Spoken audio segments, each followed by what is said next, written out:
Before starting this argument, we must acknowledge that this debate takes place in the real world, in a world full of constant abuse to animals, such as in China, where pangolins are being hunted and consumed in Chinese wet markets, or in Africa, where white-horned rhinos are on the verge of extinction because of the beneficial attributes of these products. What's the point? By treating these animals the same way as we do as animals in real life, we are subjecting them to abuse and incentivizing people to treat them as objects. We can see this already, where people bet money on cockfighting, leaving these animals to die for an immoral excuse of a sport. Not only that, we have to acknowledge that Pokemons are conscious beings. In particular, Meowth is capable of speech and rationality. Capturing Pokemons and forcing these beings that are near or the same level of rationality as humans would go against the principle, would go against our principle, and would be basically admitting that mistreatment of these animals are justified. Our policy intends to ban Pokeballs and capture and acts of capturing these Pokemons. We must treat them as we do with endangered species, treating these animals with concern and protection. If this policy were to not be implemented, it would incentivize and cause infringements of the rights of these Pokemon, such as with Team Rocket, capturing and using these animals for genetic modification. It's a reflection of real life. They already capture and abuse exotic animals. We can see this in China or in Africa, where they get the horns of rhinos just because apparently it has benefits for a hangover. If Team Rocket, who is a malevolent actor, continues to catch them even after we free them, how do we then fight back if trainers don't have Pokemon to fight back against these bad people? And they're Pokemon. We're scared. Yeah, but we have to take this into account, that these Pokemons appeared out of nowhere. Therefore, there's no infrastructure yet that they are organized. So, from the very start, we can eliminate the root of the problem, which are these abusive individuals. By removing the root of the problem, we can prevent that altercation in the first place. Did that answer you? Okay, more or less. Okay. So, in conclusion, our policy intends to ban the use of Pokeballs and capturing of Pokemons for the sake of battles. And open government is proud to propose. I'm not a Pokemon guy, bro.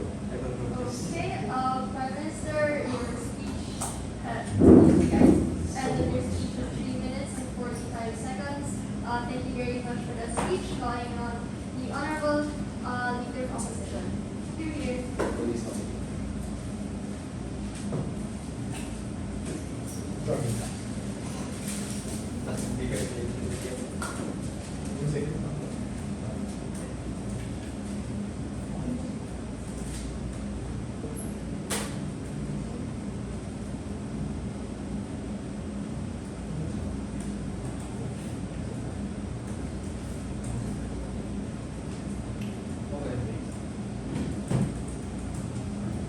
I'll start my speech in 3, 2, and 1. Madam Speaker, could you imagine a Machamp entering the UF campus? If not a Machamp, how about a Snorlax or a Gyarados from the sewer, or literally hundreds upon hundreds of Pokemon that have the ability to enter these schools? school premises. You know, Unitas Games is happening right now. There are tons and tons of people within the PSB area. Could you imagine if a Snorlax were to just, prohibit the area for the elevator from them to escape? The case of side opposition is pretty simple. We tell you that freeing all of these Pokemon from their imprisonment and from being captured by these individuals leads to chaos and destruction and overall just worse living conditions for the Pokemons themselves and necessarily the people training them. I'll do two things in Leader of Opposition. Number one, prove why their policy will perpetuate anarchy on basically tons and tons of other levels. And number two, I'll prove why this limits the potential of these Pokemon in order to evolve in the first place. But before that, let's take a moment to digest and rebut the case of Prime Minister. They talked about how, we should let them free because we are being abused and all that stuff. Number one, had pangolins been domesticated or not eaten, let's say, we might not have gotten COVID-19 or the virus that currently exists or that did exist 2 years ago. The reason why both rhinos and these Pokemon and other endangered animals are preserved from extinction is because of certain industries or certain capabilities of us ourselves having preemptive measures to keep them safe, to keep them not just going extinct on their own, which is precisely the fault in Prime Minister's case. If we were going to treat them like endangered animals, why would we let them go out into the wild where they could die on their own natural terms? More on that in a bit. And number two, again, there exist rules and regulations of Pokemon battles in order to make it suitable for sport. If they, reach a state of criticality, they are going to go back into their Pokemon. We aren't killing all of these Pokemon because they have a reason to go back into their Pokeballs once they die. Madam Speaker, Prime Minister missed a few key pieces of characterization, which I'll prove to you, or which I'll give to you right now. Number one, they talked about Team Rocket and all of these malevolent actors existing in status quo. And we tell you that's correct. Because on both sides, there are still going to be malevolent actors.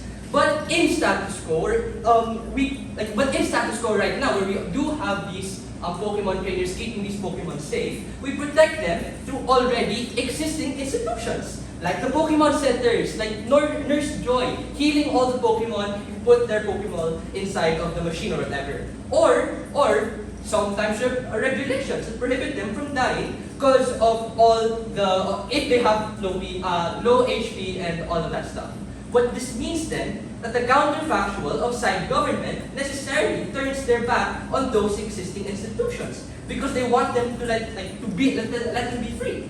So on our side of the house, we at least have preemptive measures to protect these Pokemon from going extinct, from becoming endangered in the first place. And number two, these Pokemon are captured and imprisoned for a pretty understandable reason. The difference between Pokemon and animals are, Pokemons literally pose a ginormous threat to the human race, in the same way that the other animals currently exist in the real world don't. What are my arguments? Number one, freeing these Pokemon limits the ability of people to fight malevolent actors and perpetuates anarchy on multiple levels. I have three. Number one, this means that small Pokemon gets annihilated or gets endangered by larger existing Pokemon. This looks like things like Butterfrees becoming an endangered species because other Pokemon would probably want to attack these like Butterfrees for sport or for food or for other such matters that exist.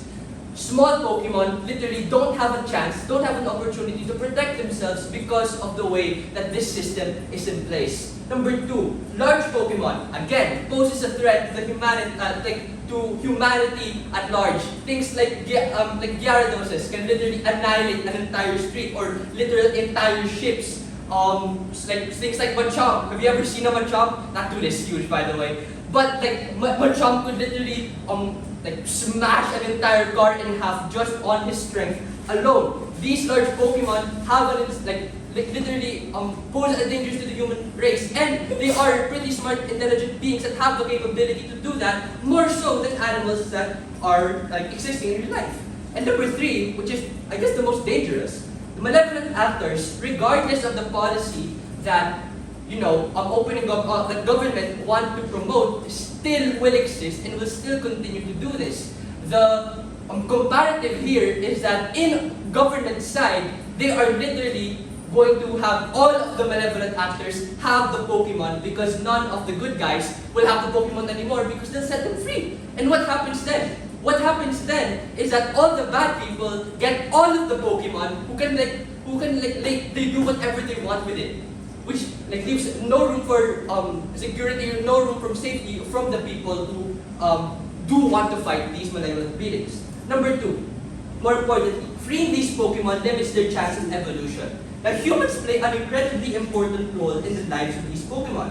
Why? It's because they're the ones that push these Pokemon to the very best of their capabilities to evolve. This reason, or this argument, is important for two reasons. Number one, weak Pokemon have a means of self-defense. This is the reason as to how Magikarps have the opportunity to not just be eaten by other Pokemon, but to evolve as Gyaradoses, who are admittedly cool as shit. But more than that, they actually have a chance of surviving and being rising above their place as food. Number two, it is a necessary path to their self-actualization. They talked about Mew, who is sentient, but the reason as to why he is so sentient in the first place is because people can train them, can push them to their limits in order for him to have that sense of rationality. For all those reasons, more proud to oppose. Thank you very much for that speech, Leader of Opposition. Calling forward the Honorable Deputy Prime Minister. Here.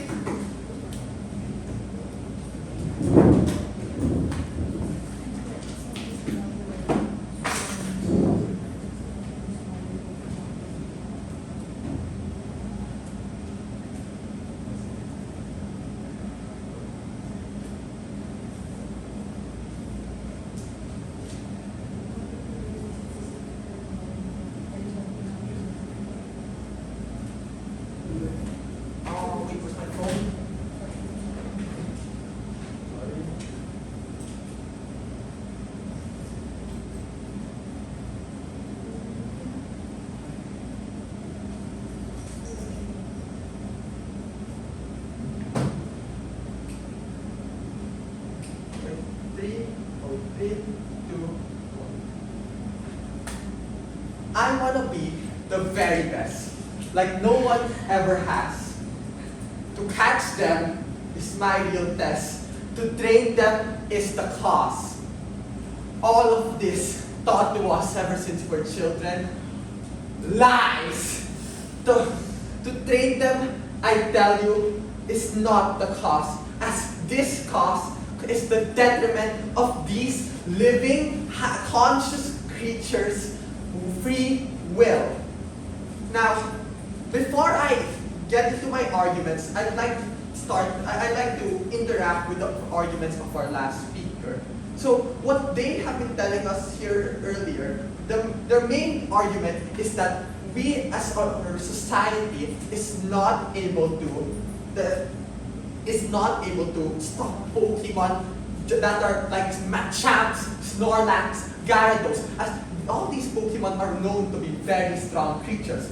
All of them, I guess, it could be scary if they just come in here randomly out of nowhere. Well, I read this comic book story called Our Planet Earth Right Now. They built a society without Pokemon helping them. They have these societies that have these giant creatures called lions, tigers, mooses, bears, and all those stuff. And all of these beasts are just as powerful as Machamps, just as powerful as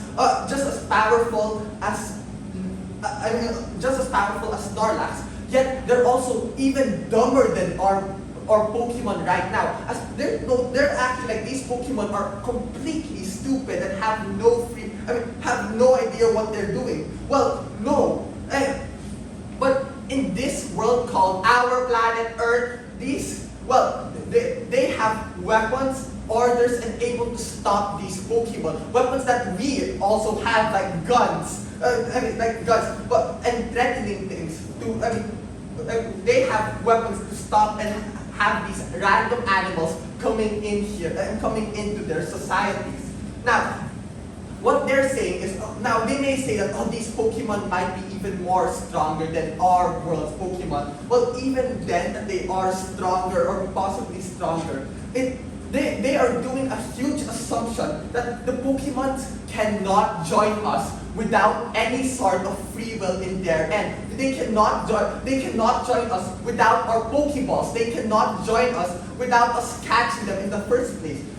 And they're assuming that only Team Rocket. At the end, it's because if we don't do this, well, the Team Rocket will have a huge advantage now because they have wild Pokemon that can shoot out fire, destroy things, and come here at us, and we have no way to defend ourselves against these other Pokemon. Well, we're here to tell you that Pokemon can still join us with their free will. Now, how does that work? Well, our principal argument is the preservation of free will, because Pokemon are capable of a higher level of consciousness and should not be trapped inside the Pokeball. So, one thing that separates us from, So let's look at examples here of, yes. But regarding the characterization your partner gave, similar to endangered species like pandas, etc.,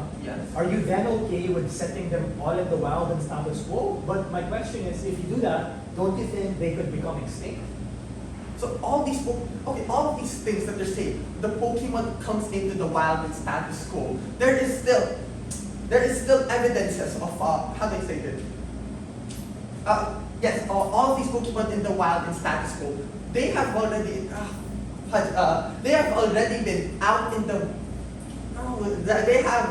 These Pokemon are able to survive on their own because in the world of Pokemon, these Pokemon have been evolved into their own, and there's actually two different ways of evolution. You guys might think it's just the evolution of Pokemon being able to suddenly switch their forms, but there's also the evolution in the biological standpoint, where Pokemon actually have common ancestor. And who is all these common ancestors? Mew. So these Pokemon have adapted to these conditions and are able to survive in their own conditions. So you are making things up that they will be extinct. Yes. But in our world, wouldn't you say that it is faster for these Pokemon to evolve because they're being trained, because they're being pushed to their limits, which you don't get on your side?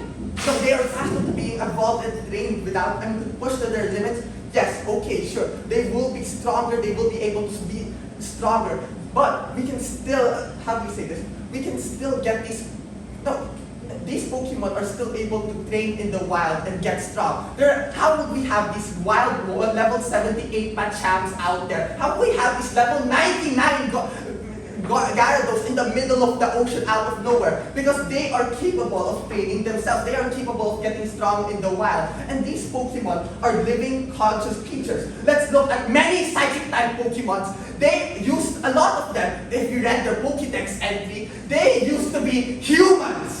These people used to be living humans. They have and not only that, many psychic Pokemon are able to have telekinesis, speak to people with their minds, and speak to be mediators for other Pokemon. You know what does that mean? It means that they have a level of consciousness the same as us. They have understanding of what could be the consequences of their actions. So what does that mean? It means we can stop these Pokemon's consequences of, if these Pokemon's try to break other consciousness of actions, we can have other Pokemon's join us to try to stop these Pokemon, or maybe have people have to actually do this by force. That's the only time we'll have to take out their free will, when they are trying to stop us. Now, our opposition is trying to tell us that we won't be able to survive in a world with Team Rocket. Well, we are meant to differ, actually, as if Team Rocket is abusing the free will of these Pokemon. Pokemon are actually, since they're conscious, they are actually more likely to join our side in stopping Team Rocket. You know why? Because they want to protect their species. They want to protect other Pokemon. Well, what do you mean by that, Hesaya? Well, Well, Team Rocket is abusing Pokemon. Oh, as of 30 seconds, Team Rocket is actually abusing Pokemon, and our Pokemon in our world is able to. Our Pokemon are able to be conscious enough and know to join us, and maybe even just have more diplomatic ways of joining us and trying to stop these Pokemon and stop Team Rocket as they can do, as it's been shown before, like by Team Rocket by other past events where there are clans against. Where Pokemon are able to join other people just by their own free will. You know, now from Team Rocket, that Pokemon is not part of a Pokeball, and he's been helping there for years. Okay, that is why I am proud to propose. Thank you, Deputy Prime Minister, for that interesting speech. Going forward, the Honorable Deputy Leader of Opposition. Just like you said, Pokemon just suddenly appeared like exploded back. Okay, it's okay. I'm so sorry.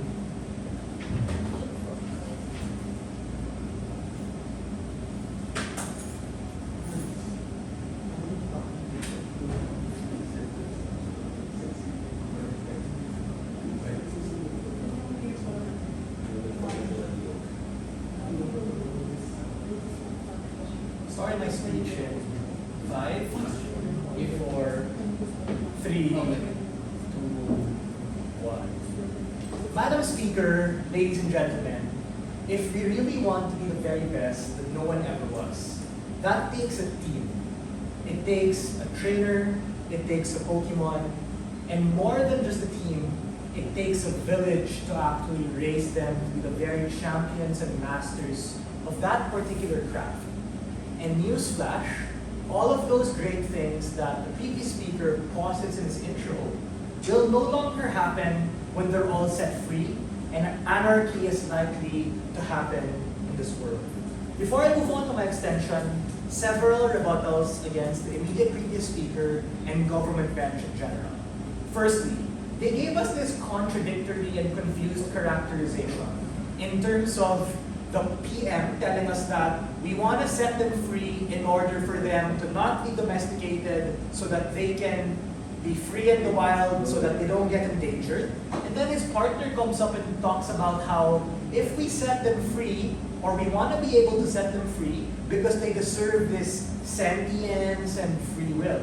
But we tell you that there was no response to what my partner told you about how they're more likely to become endangered if they're left to their own devices. That's why in my POI earlier, I asked, what are you going to do about like the pandas in status quo in the real world, or the rhinos? Because if their side is willing to let them all free, then that's where they actually become extinct.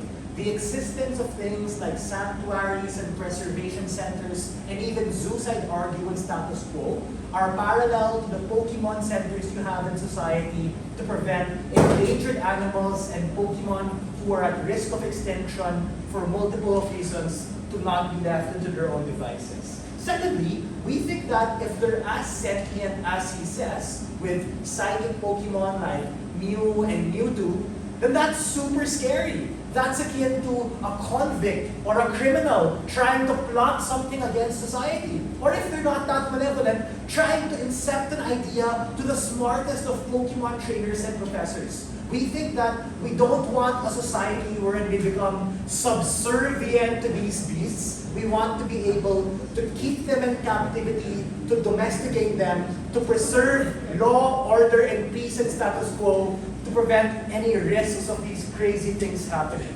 Thirdly, he talked about how, these psychic Pokemon, we're gonna set them free, and then if we have to fight them, we're gonna use quote-unquote other Pokemon. Newsflash, Madam Speaker, there are no other Pokemon because you're gonna set them all free. So that ties back to what my partner also told you about malevolent Pokemon, malevolent trainers, and malevolent actors still poaching and capturing them against the law And it becomes harder to deal with these actors because now we don't have the capacity to be able to defend ourselves with our Pokemon, those we domesticated. We won't be able to fight this Poke-war of self-defense that the previous speaker brings upon himself when he sets them all free in the name of freedom, in the name of Poke welfare or rights. Secondly, or lastly, just really quickly, on this idea of Meowth, he talks about how, Meowth is free to help Team Rocket out of his own volition. He's helping the bad guys, right? So if you allow them to just choose their allies and what they want to do, it's value neutral at best because some Pokemon who are malevolent, like Pikachu, are going to choose good trainers, and those who are malevolent are going to choose bad trainers. But we think we rather have the system of capturing them and holding them accountable so that at least we have a chance and fair game to domesticate them, even if it goes against what they want, because that leads me to my first extension about the evolution of Pokemon and how the evolution can only happen if they're stretched out of their comfort zone. Similar to how when you lift a heavy weight, you can grow muscle when you experience tension and stress. Pokemon, in order to become a better version or a stronger version of themselves to evolve to their next evolution, they need to go through experience. They need to go through battle. Yeah, it's stressful. Yeah, it's dangerous. But there are reasons why we have rules and regulations to hold these battles accountable. You have referees. You actually have the nuance that if they reach a low level of HP, they go back in the Pokeball, or even are sent directly right away to the Poke Center where Nurse Joy can be able to help them recover. It's fair game and sport, and it's not analogous to cockfighting because these Pokemon don't die or are less likely to die. It's not a zero-sum game, right? And we think that through these battles and through this experience, these Pokemon are able to literally be the better and stronger versions of themselves, and that ultimately builds the synergy between trainer and Pokemon in their pursuit in this world to be stronger and to be better and to be masters of whatever they want to do, getting all these badges to be the very best. Second argument really quickly, looking at the economic situation of all of these, because I think that in a world where there are Pokemon, I'm going to call it Pokeverse, a lot of these industries and jobs and things that people do are hinged on the supply and demand of dealing with Pokemon. Literal cruises in which you can go to be able to see these rare Pokemon, and even these very trainers who are spending a lot on their families and mothers and people like Professor Oak who are pushing them to go out and be the better version of themselves. Things like the trade and demand for things like potions, things like Pokeballs, things like rare candy, all of these accessories that you can buy, Pokedexes even, these are legitimate industries that give people power. People like Professor O, who would no longer have a job if he won't be able to conveniently understand and study these Pokemon and be able to take care of them, understand their strengths and weaknesses, if we don't have them in captivity. If you set all of these specimen that he's using to study out into the wild, it harms the very research and capacity for us to push the frontier of innovation, push the frontier of research and development for society, which is actually counterintuitive to taking care of these Pokemon. Because the more we research about them, we know what triggers them, we know their sensitivities, and we know what can help them best. So ultimately, what did I tell you coming from second speaker? I told you about the extension as to why it creates an economy and industry, and I also talked to you about how stress and development are crucial in order to make you better, and that ultimately is better for the Pokemon and for the trainer, and for all these reasons, we're very proud of Pokeballs. Thank you very much, Deputy Leader of Opposition, for that speech. Calling forward the Honorable Government Secretary.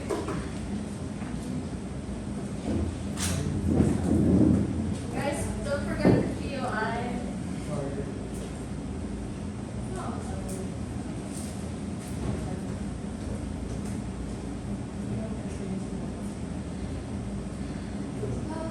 Hello, I don't really have to introduce, but real life reference, there are POIs is standing up. Please stand up.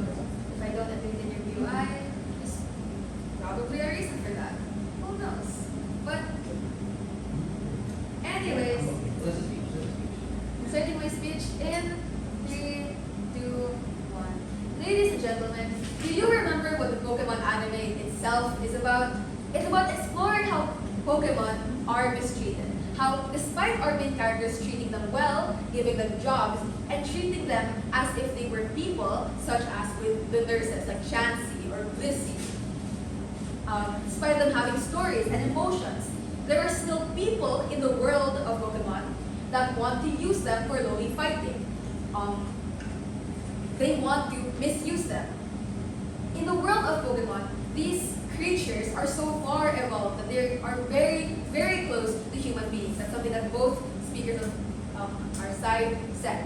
They're so similar that they're basically on the same level of consciousness as human beings. Yet we still decide to treat them as if they're animals that rely on impulse. Now, why is this consciousness important to take note of?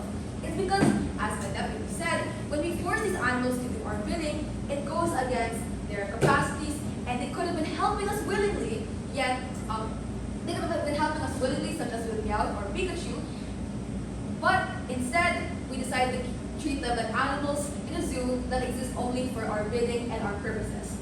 So, this is the main contention of the debate. How should we treat Pokemon? Should we treat them as animals that have to be caged all the time, that have to be put in sanctuaries to be protected from humans, or should we treat them as something closer to the way that we treat humans? Now, what exactly did side opposition say? They forwarded that freeing all the Pokemon would lead to more harm than good. They said that these Pokemon will become extinct because we let them all free. But the problem with this thought is that it brings forward the idea that all Pokemon are somehow fighting each other the moment that they're all set out and free. When this isn't even the case. So many of the Pokemon in the world of Pokemon aren't even malevolent, as my deputy said in his speech. A lot of them are similar to human beings. They are not just animals that rely on impulse. What they do a lot of the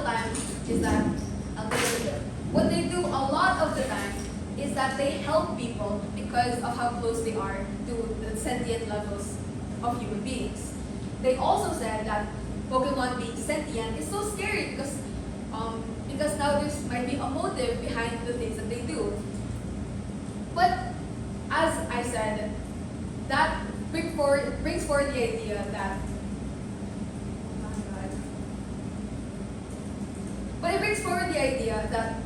when these Pokemon act out, we have to treat them in inhumane ways, such as the same way that we treat mental patients in putting them in an asylum. It's inhumane because, as we said, they have capacities and sentience closer to human beings. The problem with treating them this way is that it could have been used for better purposes, as them willingly helping us, yet they didn't do any of those things. So if they are conscious, as you say, and they're even more powerful than people, what's stopping them from going Planet of the Apes style and killing the human race as revenge because we subjugated them for such a long time? Wait, sorry. So if they are as conscious as you say and they are more powerful, what's stopping them from just killing the entire human race as revenge from keeping them inside Pokeballs?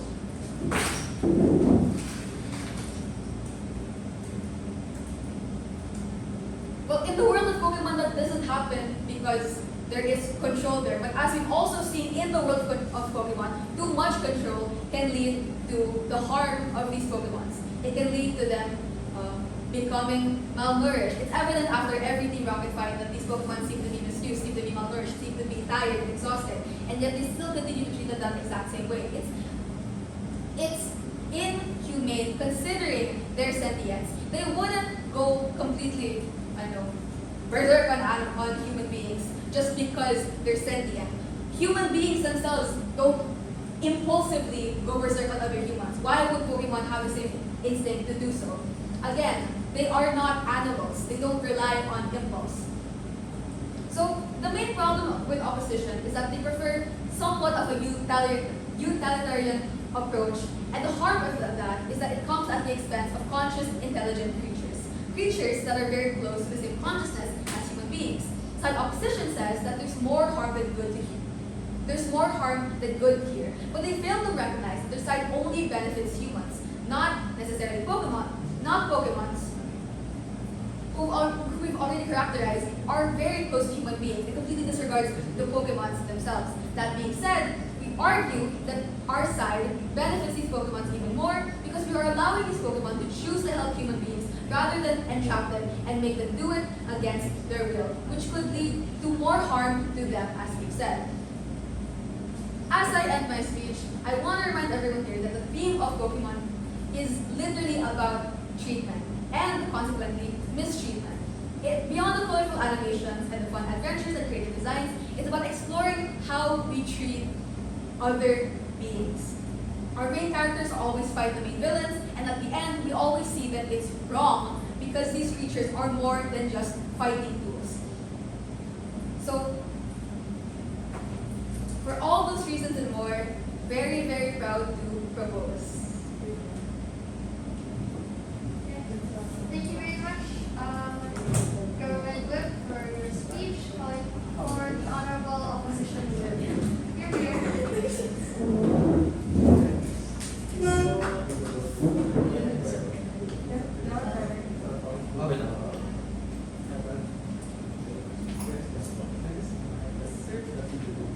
Hi, hello, I'm Ella. My preferred pronouns. I will take DOI if you just stand up. And if my colleague to sit down, please sit down. Okay? That being said, starting my speech in 5, 4, 3, 2. In the pursuit of being the very best, like no one ever was, opposition has proven how Golf Bench has failed not only these Pokemons, but also society at large. Hello, Internet. Welcome to my opposition speech. I will do 4 things. First, extraneous rebuttals, then I will discuss the 2 key clashes, and finally my standards as to why we win this debate. I have 3 key rebuttals then. Firstly, government side's case does not evolve because their case does not evolve to deal with the material we gave you from off. Even if there are malevolent actors like Team Rocket, they'll continue to abuse the system and catch Pokemon in some sort of black market that will exist either way. We already told you that there's just too much risk to setting them free. They can retaliate and spite or be left to their own devices and go extinct or get harmed by higher level Pokemon in the wild who bully them actively. But secondly, on the idea of conscience and sentience, we actually get that better on our side because we push them past their capacity. If left to their own nature, Snorlax will just flee and Magikarp will just splash. Why would they go into a Pokemon gym and battle? In fact, they might just get hurt in the wild when they face adversity of other stronger Pokemon. But lastly, taking government at their best, they want to preserve their freedom and dignity. But following their logic, should we set all of our dogs and cats free in the name of animal welfare? No. There are certain psychosocial and emotional bonds that were already created that we get from Seth, our deputy. We also don't want to risk them getting hurt unnecessarily because there will always be bigger and scarier Pokemon that keep them low in the food chain. Now, our first clash is found in which side is able to better provide safety. And I don't mean just the safety for Pokemons. I mean all stakeholders involved. So let's discuss this. 3 key stakeholders. Firstly, the Pokemon. Let's talk about the case of Pokemon abuse that was raised by the Prime Minister. My response is simple. The policy in which we ban Pokeballs seems like a problem-solution mismatch, since throughout the whole round, there was no proper mechanization as to how the ban leads to the decline of Pokemon cruelty. Madam Speaker, please note that on both sides of the House, malevolent actors will still exist. But sure, let's be maximally generous and say that trainers won't be able to abuse their Pokemon due to the Pokeball ban. I tell you that opposition's worst case is still better than government's best case. Why? Two things. Firstly, at the very least, we have a guarantee that these Pokemon have a way of healing. As my leader of opposition has mentioned, Pokemons are better taken care of because of Pokemon centers, because of all these institutions that exist in order to protect and preempt abuses that Gov posits. Remember, their side necessarily turns away from all these Pokemon centers, from all these regulations that protect and leave them in a position where they can actually die. Secondly, my LO raised the POI as to how will Pokemon evolve faster? As to how Pokemons are able to evolve faster with trainers. And the response of DPM was, well, they can still evolve naturally. But again, both my partners told you that this evolution necessarily happens more. It is an even better good for more if you have people in place to push these Pokemon. I mean, the Deputy Prime Minister said, you can still find level 79 Machamps in the wild. But we tell you, isn't that a bad thing? These Pokemon are wild, are capable of attacking people, and harbors little good faith to their captors. That is why status quo exists and all of its industries exist to domesticate and keep these Pokemons from themselves and from us, keep them all protected. Now, following the line of thinking of government bench, if we lack Pokeballs, this puts a second key stakeholder actively in danger. And this is the second stakeholder, citizens and trainers. Madam Speaker, throughout the whole round, government was so focused on the idea of protecting Pokemon that they failed to think of the stakeholder that suddenly becomes vulnerable on side government. Only on opposition bench do we actually think about the people on this world. All our arguments will stand wherein we not only protect the Pokemon via regulation, but also aid individuals to protect themselves from wild Pokemon that attack you from the bushes or the grass or any 5 steps you take anywhere you go. This also leads to the protection of the third key stakeholder, society as a whole. Because at the very least, we are able to fight back against these malevolent actors that want to harm Pokemons and humans alike. So we win the first clash. But let's discuss the second. The economy and industry of Pokemon is hinged on captivity. Throughout this whole debate, they failed to address and respond to my deputy's extension on how this captivity is needed in Poke versus status quo. Just to quickly tie back to the level of an evolution argument, we are able to flip what God tells you when they explain how battle, stress, and discomfort are necessary in order for them to literally evolve into the next stage. How can a Machamp be a Macho? How can a Magikarp be a Gyarados? How can a Charmander become a Charizard? All of these pursuits are tough and difficult, but they demand experience through battle. This can only happen in a world where they have a trainer to push them past their limits, even if it could be tough. So scaling these standards, we win on 2 key standards. Firstly, on scale, we are able to protect not only the Pokemon, but also the people in society, the trainers, the people who work for Pokemon centers, the gymnasters, whatever you call them. But on a second scale, we beat them to gravity. Because at the very least, even if they could protect these Pokemons, we are able to do it better. So for all those reasons and more, proud to oppose opposition whip. Okay, thank you very much for your speech, opposition whip. Going forward, no, you're... Oh, wait, Yeah. Going forward, the Honorable Oscar.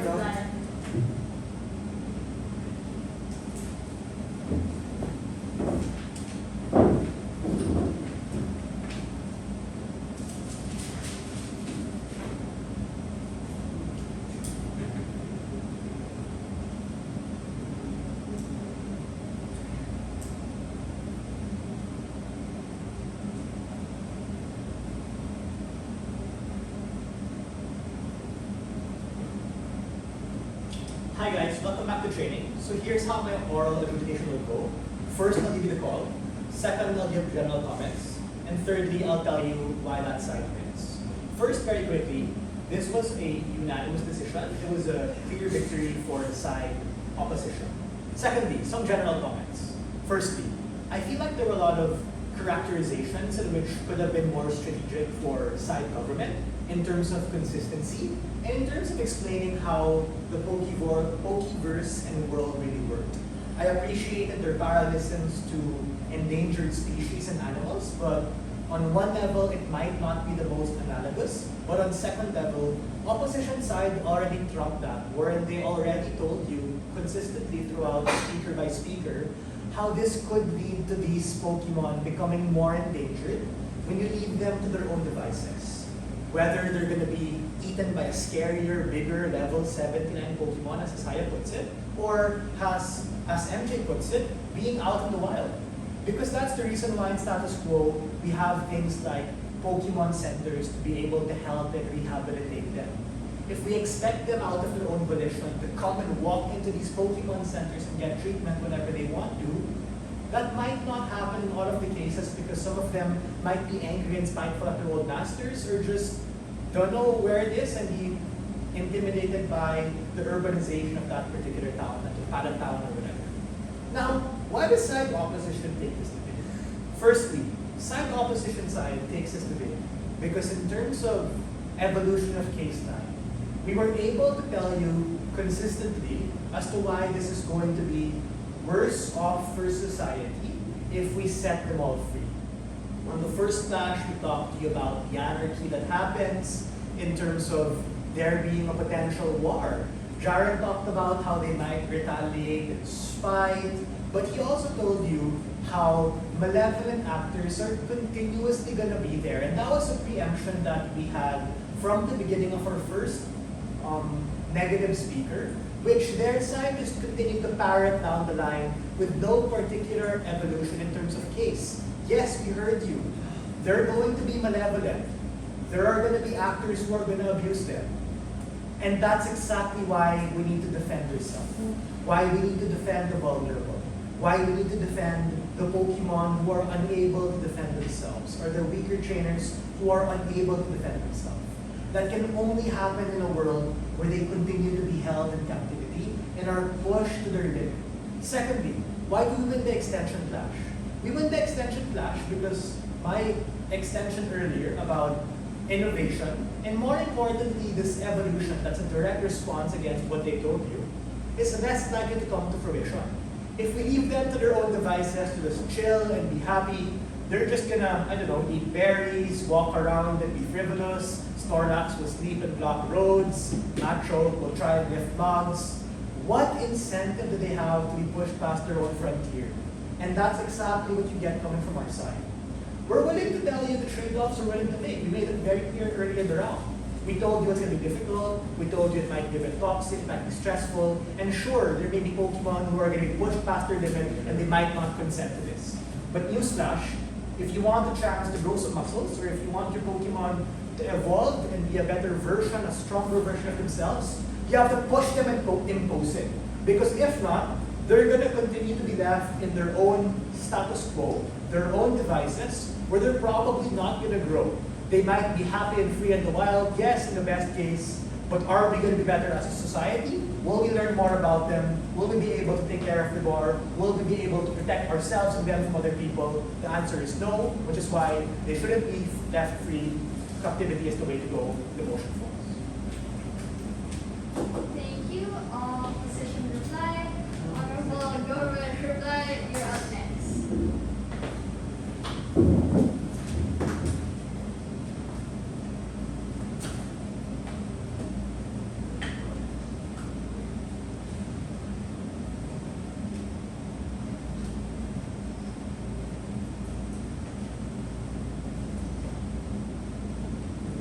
Okay. Sorry.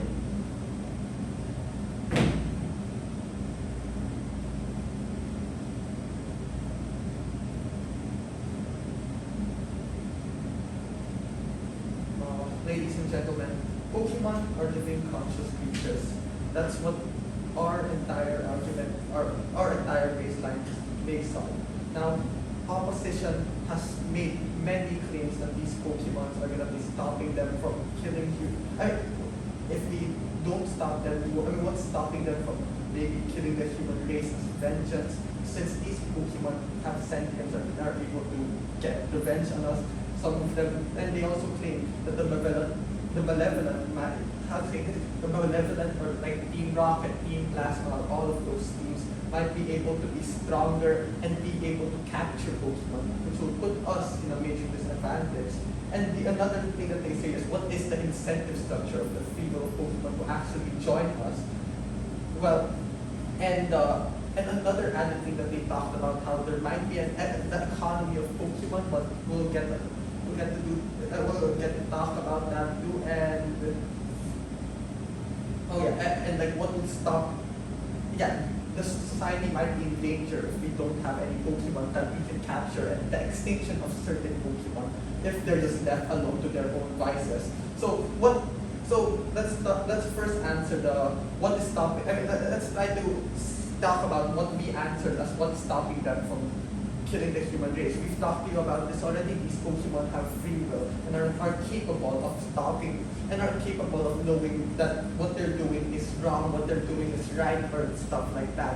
And what is stopping them from killing the human race, which also answers the other question on what is the incentive structure for them to join us. We've told you already earlier that these Pokemon are likely to join people that are trying to stop those Pokemon infringing on human rights, rather than the Team Rocket or those teams behind it. Now we also and another thing they tell us here is what allows Pokemon to be stronger in the wild if nothing is pushing them. Well, again, the incentive structure, just like how people are able to have jobs and people are able to what's the incentive? Just as how people are able to are able to go to the gym every day or try to make themselves stronger on purpose, an incentive structure of Pokemon's rights will be enough for these Pokemon to be able to actually have their free will. I mean, for their rights to be better and actually stop other Pokemon other organizations like Team Rocket and stuff like that to stop, will be enough for them to be motivated and trained by themselves with other people and other trainers. I mean, not other people and other Pokemon without having to be trapped in Pokeballs. So we've been telling you already, we want to be Pokemon like humans. So it means that we can have them get jobs. We told you about earlier how psychic types can communicate to people. We can have between people, be mediators for people and Pokemon, as many of them are capable of telekinesis, as shown in the show.